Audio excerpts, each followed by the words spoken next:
Black Horse is one of these golf courses where it doesn't get probably the same play as its sister course Bayonet, which is more esteemed and much more difficult, and I have a vlog on that one you can look up there.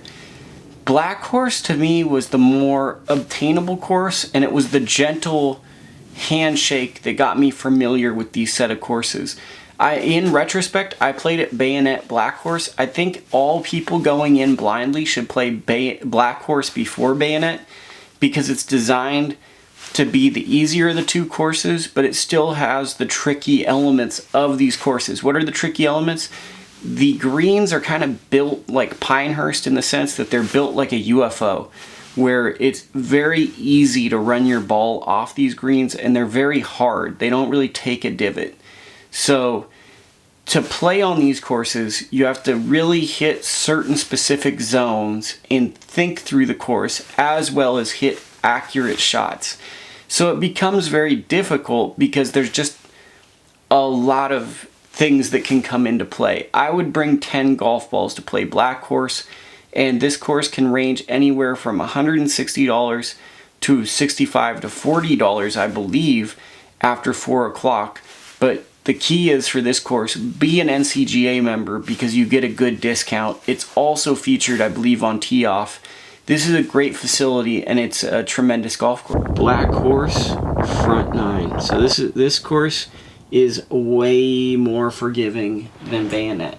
So if you're looking to have fun or hang out with people and you don't want to get a beat down, play Black Horse, because this is a much more open course. The first hole is super forgiving.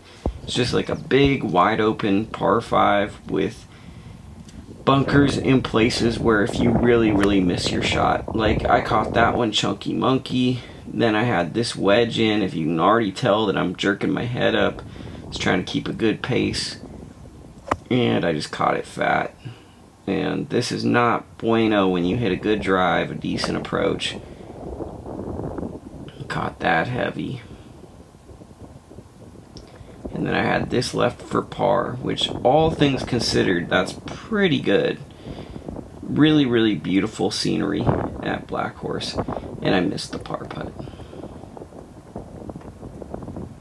Second hole. Originally I thought this hole was a par 4. Check out the I missed myself avant-garde filming job by me. I didn't get me hitting the ball on the hole, film myself. This one was painful because I'm a pretty good chipper, but I had no feel for these greens, and they're really fast. And I actually chipped that little bump and run all the way over the green, and I 3-putted this for a double bogey. And that sucked. Like, this really sucked. This was like not a good feeling. Third hole, so I'm already struggling. Again, missed my drive, film it weird. This you see this hole driving into the course. Just a dog leg left. Just trying to hit this knockdown shot. I'm aimed so badly. I'm actually aimed where I hit it. That is funny to know. And I've got this approach. Definitely taking the turf though. That's better than not doing that. You can tell it was pretty windy, and I 2-putted that for a bogue. So just these courses, Bayonet and Black Horse, definitely beat up your boy. So this is the first shot where I got off the tee box besides the first hole. This is just an all downhill shot. Just trying to gauge what the heck the wind is doing. The wind's blowing rather strongly. Really liked this when it came off the club face. And I was short, or I was actually long, I believe. I was long, and then I 2-putted that for a bogey. And I'm just thinking, what do I have to do? And this hole was so in the wind. This was probably 20 miles into the wind. It's only 180 yards, but it was playing like 215 yards. I caught that so good, and I was like 15 yards short on the upslope. And it was just like, what do I have to do to get pars on this course? It's like so penalizing. And I was just short with my chip, and I missed the par putt. And that's kind of like my round so far. Drivable par 4, and I almost got it there. I put this into the bunker. If I had have been a little bit straighter, I would have got that home. And this is the first bit of positivity in my round.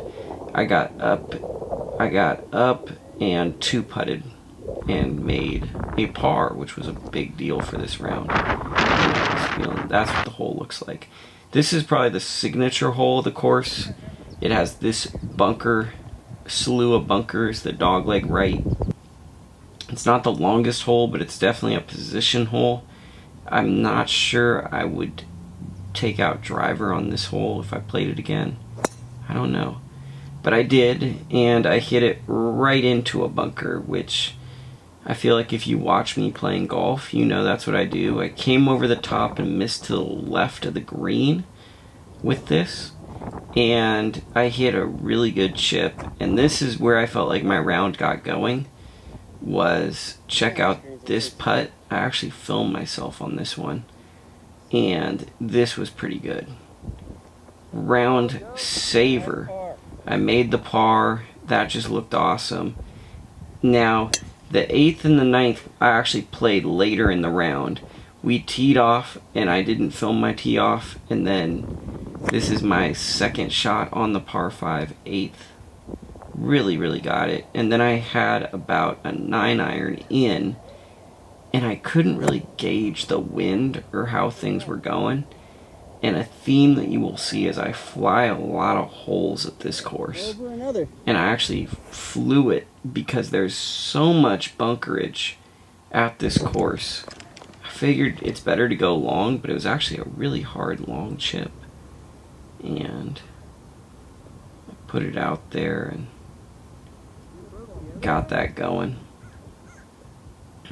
And then this is the par save putt. And I made it. So that's a slew of 3 holes in a row of par. But don't worry, my terrible driving would not let you down, as I completely messed this hole up. Barely get off the tee box, have to hit hybrid from like way back. Really hit a good drive, or good second shot with my 2 hybrid. And now I've got this approach up the hill.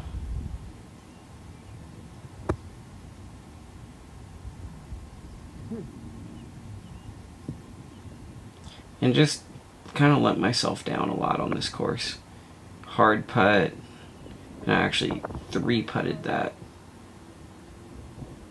So thank you for watching this video. I really appreciate anyone that watches the videos, anyone that hits the subscribe button, likes, shares, and gives it to your friends and stuff. It really means a lot. This is a passion project. This is something that I've always wanted other people to do, and I'm taking the initiative to try it. So any grassroots support or anyone sharing the videos or offering comments or ideas really means a lot, and I'll take those to heart.